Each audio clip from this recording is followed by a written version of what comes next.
Hello friends, आप सभी का स्वागत है फ्री स्टडी जीके के इस यूट्यूब चैनल में। फ्रेंड्स, आज हम इस वीडियो में मध्यकालीन भारतीय इतिहास के टॉप 40 इम्पोर्टेंट क्वेश्चंस लेकर आया हूं, जो एग्ज़ाम में बार बार पूछे जाते हैं। फ्रेंड्स, अगर आप किसी भी गवर्नमेंट एग्ज़ाम्स की तैयारी करते हैं तो फ्रेंड्स यह वीडियो आपके लिए काफ़ी इम्पोर्टेंट रहने वाला है। फ्रेंड्स, एग्ज़ाम में कुछ ऐसे क्वेश्चन होते हैं जो बार बार पूछे जाते हैं, मैं उन्हीं प्रश्नों को इसमें शामिल किया हूँ। फ्रेंड्स, जानते हैं कि इतिहास को 3 कालखंडों में बांट दिया गया है: प्राचीन इतिहास, मध्यकालीन इतिहास और आधुनिक इतिहास। फ्रेंड्स, इससे पहले मैं प्राचीन इतिहास का मोस्ट वीवीआई क्वेश्चन को वीडियो बना चुका हूं, उसे आप देखें, एक बार देखें, प्लेलिस्ट में जाए फ्री स्टडी जीके के। फ्रेंड्स, इसमें मैं मध्यकालीन भारतीय इतिहास का चर्चा करूंगा और उससे संबंधित 40 क्वेश्चन बताऊंगा। 7वीं शताब्दी के बाद जब भारत पर विदेशियों आक्रमण करते हैं और अपना शासन व्यवस्था कायम करते हैं, अपने वंश को स्थापित करते हैं, जो जीता वो अपना नाम के हिसाब से वंश के नाम नामाकरण करते जाते हैं, शासन करते जाते हैं। तो लगभग अंतिम जो शासक होते हैं वो मुगल वंश होते हैं। उसके बाद अंग्रेज आ जाते हैं देश में, पुर्तगाली, डच, फ्रांसीसी, तो उसको आधुनिक काल के श्रेणी में रखा जाता है, आधुनिक इतिहास में हम रखते हैं। तो फ्रेंड्स, इसमें हम मध्यकालीन भारतीय इतिहास के टॉप 40 क्वेश्चन है, जो इसमें सारे वंश को मैं इसमें इंक्लूड किया हूँ।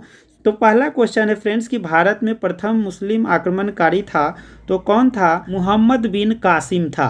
फ्रेंड्स, आप जानते हैं कि मोहम्मद बिन कासिम वह कहाँ के रहने वाले थे? तो अरब देश के रहने वाले थे और उसने आक्रमण किया था भारत पे।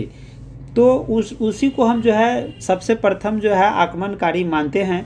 और मोहम्मद बिन कासिम से पहले भी इंडिया पर आक्रमण हो चुका था, लेकिन उसे यहाँ के जो शासक थे उसे क्या किए, खदेड़ कर या मार कर वे उसको हत्या कर दिया, रिटर्न कर दिया। फिर मोहम्मद कासिम दोबारा इस पर अटैक किया था देश पे और सिंध पर अपना विजय प्राप्त किया था। फ्रेंड्स, क्वेश्चन नंबर 2 की हम बात कर लेते हैं। पुराणों का अध्ययन करने वाला प्रथम मुसलमान था, कौन था? अल बरूनी था। अल बरूनी पुराणों का भी अध्ययन किए। अल बरूनी बहुत विद्वान था, उसके पास बहुत सारा सब्जेक्ट का जानकारी था। यहाँ तक खगोल शास्त्र, गणित, इतिहास और पुराण वगैरह जो भी थे उस सारे को अध्ययन किए थे। तो ये काफ़ी एक इतिहासकार थे। तो आप ध्यान रखेंगे, वह गजनवी उसको लाया था। फ्रेंड्स, क्वेश्चन नंबर 3 की बात करते हैं। महमूद गजनवी ने भारत पर कितनी बार आक्रमण किए? तो वह 17 बार आक्रमण किए थे। कौन? तो महमूद गजनवी। देखिए, ये सब शुरुआत का आक्रमणकारी सब थे, वह सिर्फ यहाँ शासन व्यवस्था कायम करने के लिए आक्रमण नहीं करते थे। जैसे मैं आपको कासिम जी वो किए थे आक्रमण, वो भी उनका भी ध्येय था कि कुछ लूटे जाकर भारत में। उसके बाद महमूद गजनवी ने भी आक्रमण किया था, 17 बार आक्रमण किया था और इन्होंने सोमनाथ मंदिर को भी लूटा था। इन सबको लूटने का ध्येय था और कुछ दूसरा ध्येय नहीं था, सिर्फ लूटना था भारत को।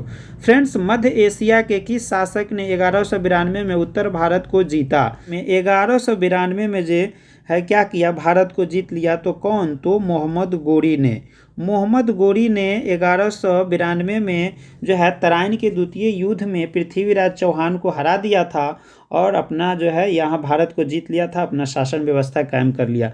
लेकिन 1191 ईस्वी में तराइन के प्रथम युद्ध में पृथ्वीराज चौहान इनको पराजित किया था और यहाँ से ही भाग गए थे। फिर 1192 में आए थे, उस समय यह जीत गए थे और पृथ्वीराज चौहान हार गए। क्वेश्चन नंबर 5 है फ्रेंड्स कि गुलाम वंश का प्रथम शासक कौन था? तो गुलाम वंश की बात कर लेते हैं तो ये था कुतुबुद्दीन ऐबक। कुतुबुद्दीन ऐबक गुलाम वंश का प्रथम शासक था, क्योंकि कुतुबुद्दीन ऐबक को मोहम्मद गोरी पृथ्वीराज चौहान से जो जीत लिए थे युद्ध में और अपना शासन व्यवस्था कायम किया था, तो उस समय यह उसका कुतुबुद्दीन ऐबक मोहम्मद गोरी के गुलाम थे। इसलिए गुलाम अपने आप को समझते थे। कौन? तो कुतुबुद्दीन ऐबक समझते थे कि हम गुलाम हैं किसका? तो मोहम्मद गोरी का। जब उनका शासन व्यवस्था जब वो मर गए तो इन्हीं को उत्तराधिकारी बना दिया गया था, जबकि यह कुतुबुद्दीन ऐबक उत्तर भारत में अपना शासन व्यवस्था शुरू किए थे। उनको भेज दिए थे मोहम्मद गोरी कि जाओ उत्तर भारत में तुम पूरा प्रशासनिक व्यवस्था संभालो। फ्रेंड्स, क्वेश्चन नंबर 6 है हमारा कि कुतुबुद्दीन ऐबक की राजधानी थी कहाँ? तो लाहौर थी। कहाँ थी कुतुबुद्दीन ऐबक की राजधानी? तो लाहौर थी। लेकिन इनको जो इच्छा था कि मैं दिल्ली में अपना राजधानी बनाऊं, लेकिन मजबूरी में वहां जाना पड़ा था। किसने दिल्ली को सल्तनत की राजधानी के रूप में स्थापित किया था? तो दिल्ली के सल्तनत की राजधानी के रूप में जो स्थापित किया था वह इल्तुतमिश किया था। अब इल्तुतमिश कौन था? तो इल्तुतमिश जो है गुलाम वंश के ही जो है शासक था, और कुतुबुद्दीन ऐबक के बाद इन्हीं को शासक बनाया गया था।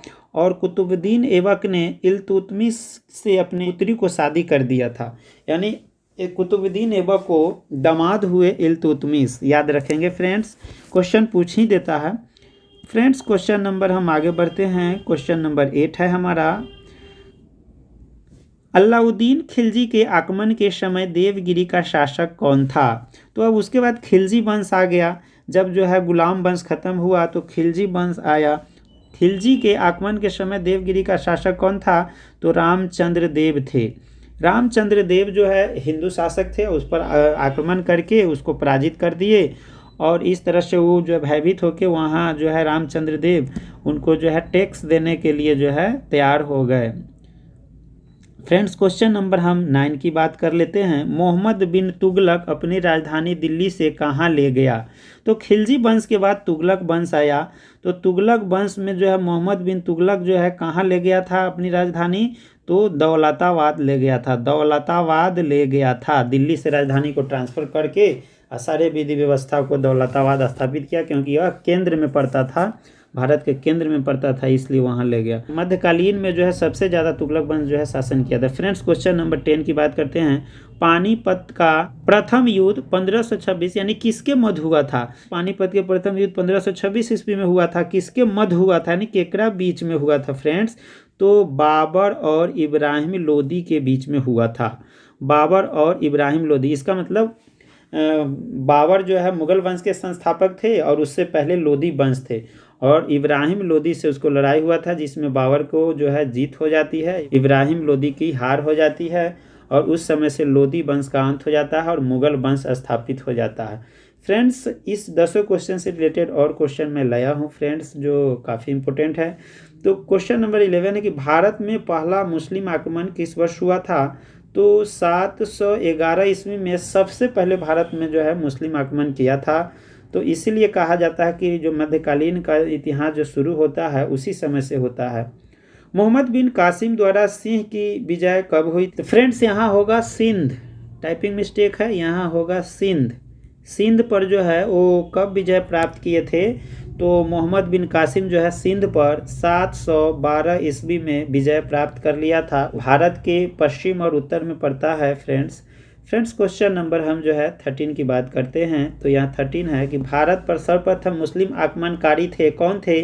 तो अरब देश के रहने वाले थे। अरब ने है सर्वप्रथम जो है आक्रमण भारत पर किया था।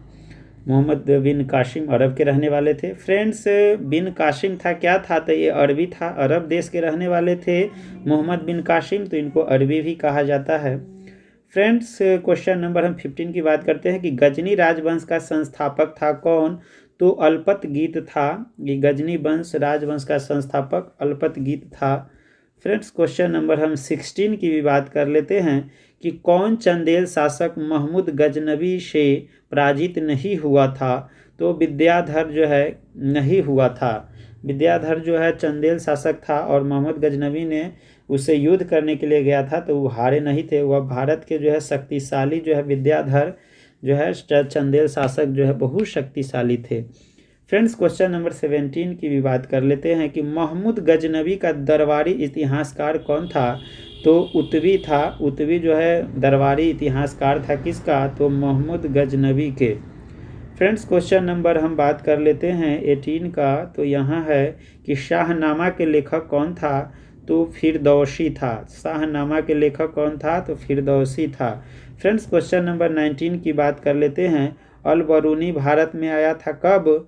तो लगभग 11वीं शताब्दी ईसा में अल बरूनी भारत में आया था। फ्रेंड्स क्वेश्चन नंबर हम बात करते हैं 20 का। मध्य एशिया तुर्क यानी तुर्क में पड़ता है कि किस शासक ने 1192 में उत्तर भारत को जीता था? तो सिब्बाबुद्दीन मोहम्मद गोरी ने भारत को जीत लिया था 1192 ईस्वी में, यानी तराइन के द्वितीय युद्ध हुआ था उसी समय। और उसी समय पृथ्वीराज चौहान को जो है पराजित कर दिया गया था और ये मोहम्मद गोरी जो है जीते थे, यानी मध्य एशिया के रहने वाले थे, यानी तुर्क के रहने वाले थे। फ्रेंड्स क्वेश्चन नंबर हम बात करेंगे 21 है, युद्ध जिसमें भारत में मुस्लिम शक्ति का स्थापना हुआ था। कौन युद्ध हुआ था जिसमें मुस्लिम शक्ति का स्थापना हुआ था? तो तराइन का द्वितीय युद्ध 1192 ईस्वी में हुआ था। किसके किसके बीच? तो मोहम्मद गोरी तथा पृथ्वीराज चौहान के बीच हुआ था। उसमें पृथ्वीराज चौहान जो है हार गए थे और मोहम्मद गोरी जो है जीत गए थे। इसीलिए कहा जाता है कि युद्ध जिसमें भारत में मुस्लिम शक्ति का स्थापना उसी समय हो गया था। फ्रेंड्स क्वेश्चन नंबर 22 की बात करते हैं, तो है भारत में मोहम्मद गोरी ने किसको प्रथम अक्ता प्रदान किया था? तो मोहम्मद गोरी ने कुतुबुद्दीन ऐबक को अक्ता प्रदान किया था। अक्ता मतलब हुआ कि जाकर टैक्स, ज़मीन देना और टैक्स लेना उस पर, और जो है इसी को अक्ता कहा जाता है। तो मोहम्मद गोरी जब भारत को जीता था उस समय कुतुबुद्दीन ऐबक को जो है उत्तर भारत के कमांड जो है संभाल दिया था कि जाओ जो है उत्तरी भारत के जो भी हम विजित भाग है, जो जीते हैं भाग, उसको जो है प्रशासन का जो है संभालो जाकर व्यवस्था, और वह संभाला। लगभग 1192 से 1206 ईस्वी तक जो है मोहम्मद गोरी ने शासन किया था, तो ध्यान रखेंगे। फ्रेंड्स क्वेश्चन नंबर हम 23 की बात करते हैं, मोहम्मद गोरी के किस दास ने बंगाल एवं बिहार पर विजय प्राप्त की? वो बहुत ही जो है काफ़ी इम्पोर्टेंट क्वेश्चन है कि मोहम्मद गोरी के एक दास था, वो बंगाल और बिहार पर जो है विजय प्राप्त की थी। तो उसका नाम क्या था? तो बड़ा नाम है, थोड़ा याद रखेंगे, इख्तियारुद्दीन मोहम्मद बिन बख्तियार खिलजी। तो यही बख्तियार खिलजी के नाम सुनिएगा, छोटा नाम भी है, बख्तियार खिलजी भी रखिए, इतना बड़ा नाम है, आप इतना भी याद रख सकते हैं। इन्होंने क्या किया कि 1202 ईस्वी में बिहार की विजय तथा नालंदा एवं विक्रमशिला बिहार को तहस नहस कर राजधानी उदयपुर पर कब्जा कर लिया। यानी उदयपुर राजधानी था उस समय बिहार का, उधर क्षेत्र था, राजधानी बना हुआ था उदयपुर, और जो है उस समय नालंदा विक्रमशिला विश्वविद्यालय को तहस नहस कर दिया। कौन? तो बख्तियार खिलजी। इसलिए कहा जाता है कि नालंदा विश्वविद्यालय को किसने ध्वस्त किया? तो बख्तियार खिलजी, याद रखिएगा। या विक्रमशिला जो है, किसको, विक्रमशिला विश्वविद्यालय को किसने नष्ट किया? तो बख्तियार खिलजी, जो मुस्लिम शासक था, वो मोहम्मद गोरी ने उसको भेज दिया था, वो एक दास था उसका, ध्यान रखेंगे फ्रेंड्स। अब यहाँ बात कर लेते हैं कि आगे इसमें और बात है कि बंगाल पर उसने साथ ही बंगाल पर 1204 ईस्वी में आक्रमण किया। उस समय वहाँ का शासक लक्ष्मण सेन था। लक्ष्मण सेन इसको जो है भयभीत होकर जो है पूर्वी बंगाल में जो है भाग गया था, अपन शासन व्यवस्था करने लगा और इस पर सारे पर जो है शासन करना शुरू कर दिया। कौन? तो Bakhtiyar Khilji. Friends question number हम बात करेंगे 24, तो है नालंदा बिहार का विध्वंस किया था, अभी है बख्तियार खिलजी ने किया था, विक्रमशिला को भी उसी ने किया था। बिहार का प्रथम मुस्लिम विजेता कौन था? यानी बिहार पर जो है प्रथम जो है बिहार को जीतने वाला मुस्लिम कौन था? तो बख्तियार खिलजी, और इसी ने ही नालंदा बिहार का ही एक विध्वंस किया था। फ्रेंड्स नेक्स्ट क्वेश्चन जो है 26, गुलाम वंश के संस्थापक कौन थे? गुलाम वंश के संस्थापक कुतुबुद्दीन ऐबक थे। और आपको बता दें कि मोहम्मद गौरी जो है 1192 से लेकर के 1206 तक उन्होंने शासन किया। उसके बाद गुलाम वंश के संस्थापक कुतुबुद्दीन ऐबक थे, उन्हीं को शासन व्यवस्था जो है दिया गया 1206 ईस्वी में, जब मोहम्मद गौरी मर गए तो, और 1290 ईस्वी तक जो है गुलाम वंश चला। दिल्ली सल्तनत के सुल्तान गुलाम वंश के सुल्तानों के नाम से विख्यात हुए। तो गुलाम वंश के संस्थापक कुतुबुद्दीन ऐबक थे, और कुतुबुद्दीन ऐबक ने अपने वंश का नाम गुलाम वंश क्यों रखा? क्योंकि वह खुद जो है एक गुलाम था। किसका?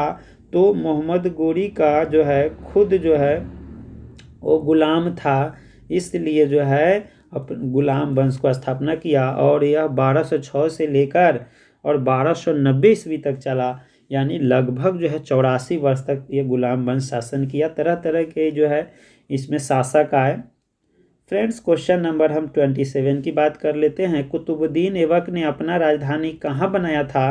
तो लाहौर में बनाया था अपना राजधानी। फ्रेंड्स क्वेश्चन नंबर हम बात कर लेते हैं 28 का।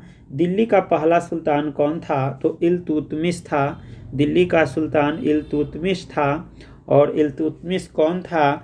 तो वह कुतुबुद्दीन ऐबक का जो है दामाद था, यानी कुतुबुद्दीन ऐबक का उत्तराधिकारी कहिए तो इल्तुतमिश है। और ये कुतुबुद्दीन ऐबक अपनी पुत्री से शादी जो है इल्तुतमिश को किया था। तो कभी कभी जो है क्वेश्चन प्रायः पूछ देता है। फ्रेंड्स 29 है कि दिल्ली सल्तनत का कौन सा सुल्तान लाख बख्श के नाम से जाना जाता है। तो कुतुबुद्दीन ऐबक को हम लाख बख्श के नाम से जानते हैं, क्योंकि यह बहुत दान ऊन देते थे, सबको दान देते थे, इसलिए इनको लाख बख्श कहा जाता है। बख्श का मतलब जो है इनाम देते थे लाखों लाख में। फ्रेंड्स क्वेश्चन नंबर हम बात करते हैं 30। 2.5 दिन का झोपड़ा क्या है। तो एक मस्जिद का नाम है, यह मस्जिद है 2.5 दिन का झोपड़ा। तो किसने मस्जिद बनवाया था। तो कुतुबुद्दीन ऐबक द्वारा बनवाया गया था। कहाँ। तो दिल्ली में। यहाँ तक कि कुतुब मीनार का भी निर्माण कुतुबुद्दीन ऐबक ने किया था, लेकिन वह पूरा कंप्लीट नहीं कराया था, इसलिए उसको पूरा कंप्लीट कराने के लिए जो है इल्तुतमिश ने अपना जो है योगदान दिया और पूरा संपूर्ण जो है उसका रेडी किया। कुतुब मीनार इसी के नाम पर पड़ा था, कुतुबुद्दीन ऐबक के नाम पर, क्योंकि इसी ने उसको शुरुआत किया था और इल्तुतमिश जो उसका दामाद था वो कंप्लीट किया था। फ्रेंड्स क्वेश्चन नंबर 31 है, किसने दिल्ली को सल्तनत की राजधानी के रूप में स्थापित किया था। तो इल्तुतमिश ने 1210 ईस्वी में जो है स्थापित किया था दिल्ली के सल्तनत की राजधानी के रूप में। और उससे पहले जो है आपको 1192 से लेके 1206 ईस्वी तक तो मोहम्मद गोरी का शासन था, और 1206 ईस्वी से 1210 ईस्वी तक जो है किसका शासन था। तो कुतुबुद्दीन ऐबक के, यानी इल्तुतमिश के ससुर के। अब उसके बाद जो है इल्तुतमिश जो है 1210 से 1236 ईस्वी तक यह जो है शासन किया और दिल्ली को जो है अपना राजधानी बनाया। फ्रेंड्स क्लियर होता चलता है, देखते चलिए, काफ़ी है, समझने की बात है, समझते चलिएगा तो कोई भी जो है आप जो है कालखंड को समझते रहिएगा तो इतिहास भी आपको ज़्यादा याद रहेगा। फ्रेंड्स क्वेश्चन नंबर 32, दिल्ली का प्रथम मुस्लिम शासक कौन था। तो इल्तुतमिश था, यानी दिल्ली का प्रथम मुस्लिम शासक कौन था। तो इल्तुतमिश, यानी दिल्ली पर प्रथम शासन करने वाला इल्तुतमिश को माना जाता है। फ्रेंड्स क्वेश्चन नंबर हम और बात कर लेते हैं किसका। तो बात कर लेते हैं 33 का गुलाम किसे कहा जाता है। तो इल्तुतमिश को कहा जाता है। फ्रेंड्स ऐसा क्यों, गुलाम का गुलाम क्यों कहा जाता है। तो फ्रेंड्स आप जानते हैं कि मोहम्मद गोरी जो थे उनका गुलाम था कौन। तो कुतुबुद्दीन ऐबक थे, कुतुबुद्दीन ऐबक थे, और उसका गुलाम कौन था। तो इल्तुतमिश थे, इल्तुतमिश थे। और इल्तुतमिश किसका गुलाम थे। तो कुतुबुद्दीन ऐबक का। और कुतुबुद्दीन ऐबक किसका गुलाम था। तो मोहम्मद गोरी का। इसलिए ये गुलामों का गुलाम कहा जाता है, क्योंकि इनका ससुर गुलाम था मोहम्मद गोरी का और ये गुलाम था कुतुबुद्दीन ऐबक का, इसलिए कहेंगे तो गुलामों का गुलाम इसको कहा जाता है इल्तुतमिश का। फ्रेंड्स क्वेश्चन नंबर हम बात करते हैं 34, कौन अब मध्यकालीन भारत की प्रथम महिला शासिका थी। तो यह रजिया सुल्तान थी। इल्तुतमिश जब मर जाते हैं तो रजिया सुल्तान जो है वो शासन व्यवस्था जो है संभालती है उन्हें 1236 ईस्वी में। 1236 ईस्वी तक जो है इल्तुतमिश शासन करता है और उसी का पुत्री है रजिया सुल्तान। इल्तुतमिश के पुत्री है रजिया सुल्तान, याद रखना, यानी इनके रजिया सुल्तान के पिता का नाम क्या है। तो इल्तुतमिश नाम है। फ्रेंड्स ध्यान रखिए, कालखंड के अनुसार यानी सन ईस्वी के अनुसार याद कीजिए या नाम के अकॉर्डिंग याद कीजिए, इतिहास तो थोड़ा डिफिकल्ट होता है। फ्रेंड्स क्वेश्चन नंबर 35 है कि दिल्ली के किस सुल्तान के विषय में कहा गया है कि उसने रक्त और लौह की नीति अपनाई थी। तो गयासुद्दीन बलबन ने, गयासुद्दीन बलबन ने रक्त और लौह की नीति अपनाई थी। याद रखेंगे फ्रेंड्स, जो बलबन काफ़ी जो है शक्तिशाली थे, ये मंगोल से भी लड़ा था और उसको भारत नहीं टपने दिया था गयासुद्दीन बलबन। फ्रेंड्स काफ़ी जो है जानकार थे व्यक्ति और इसीलिए रक्त और लौह की नीति अपनाई थी। नेक्स्ट क्वेश्चन है फ्रेंड 36, खिलजी वंश के संस्थापक कौन थे। तो इसका संस्थापक जलालुद्दीन फिरोज खिलजी थे, क्योंकि यह 1290 ईस्वी में किए थे। क्योंकि आप जानते हैं कि 1192 से लेकर के 1206 ईस्वी तक जो है क्या चला था, तो मोहम्मद गौरी का शासन चला था। उसके बाद जो है उसका शासन व्यवस्था के बाद गुलाम वंश का स्थापना हुआ था और गुलाम वंश जो है 1290 ईस्वी तक चला था। और उसके बाद 1290 ईस्वी में जलालुद्दीन फिरोज खिलजी ने अपना खिलजी वंश का स्थापना किया था। इन्होंने गुलाम वंश में ही एक क्या थे, सैनिक थे, और उसके बाद जो है ये सेनापति के रूप में रहे होंगे और अपना शासन व्यवस्था बागडोर ले लिए हाथ में, अपना वंश स्थापित कर दिए। फ्रेंड्स क्वेश्चन नंबर 37 है, कौन मुस्लिम बादशाह ने मूल्य नियंत्रण पद्धति को पहली बार लागू किया? तो अलाउद्दीन खिलजी। खिलजी ने मूल्य नियंत्रण पद्धति को पहली बार जो है लागू किया था। क्वेश्चन नंबर फ्रेंड 38 है कि बाजार नियंत्रण प्रथा लागू की थी अलाउद्दीन खिलजी ने।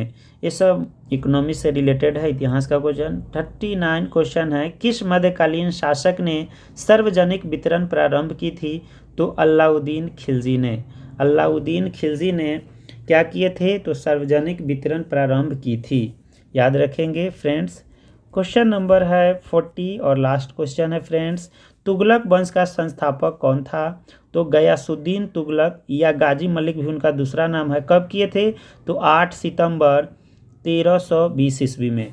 तो फ्रेंड्स यहाँ क्लियर हो गया कि यहाँ तुगलक वंश का जो है संस्थापक जो है गयासुद्दीन तुगलक या गाजी मलिक था, और तुगलक वंश से पहले खिलजी वंश था, और खिलजी वंश से पहले गुलाम वंश था। तो गुलाम वंश को भारत के अब कहे तो प्रथम शासन जो है व्यवस्था जो है यही हुआ गुलाम वंश का। उससे पहले तो मोहम्मद गोरी आया था। मोहम्मद गोरी तो कुछ जो है वर्षों तक जो है शासन व्यवस्था किया, 1192 से लेके 1206 ईस्वी तक, और नियमित रूप से जो है क्या गुलाम वंश जो है चला भारत में। तो आप जानते हैं फ्रेंड्स कि गुलाम वंश जो है लगभग 86 वर्षों तक जो है शासन व्यवस्था किया, 1206 ईस्वी से लेकर के, और 1290 ईस्वी तक जो है गुलाम वंश था। उसके बाद जो है क्या आया? तो उसके बाद आ गया आपको खिलजी वंश। तो खिलजी वंश 1290 से लेके और 1320 ईस्वी तक जो है शासन किया। तो फ्रेंड्स अब हमारा नेक्स्ट वीडियो आएगा, वो आएगा तुगलक वंश से मुगल वंश तक, और मुगल वंश भी सबसे ज़्यादा जो है शासन व्यवस्था कायम करने वाले थे। उसके बाद तो अंग्रेज आ जाते हैं, तो आधुनिक भारत आ जाता है। तो गुलाम वंश से लेके मुगल वंश तक के जो है शासन व्यवस्था को हम मध्यकालीन श्रेणी में रखते हैं फ्रेंड्स अगर वीडियो अच्छा लगा है तो लाइक शेयर एंड सब्सक्राइब जरूर करें। Thanks for watching this video.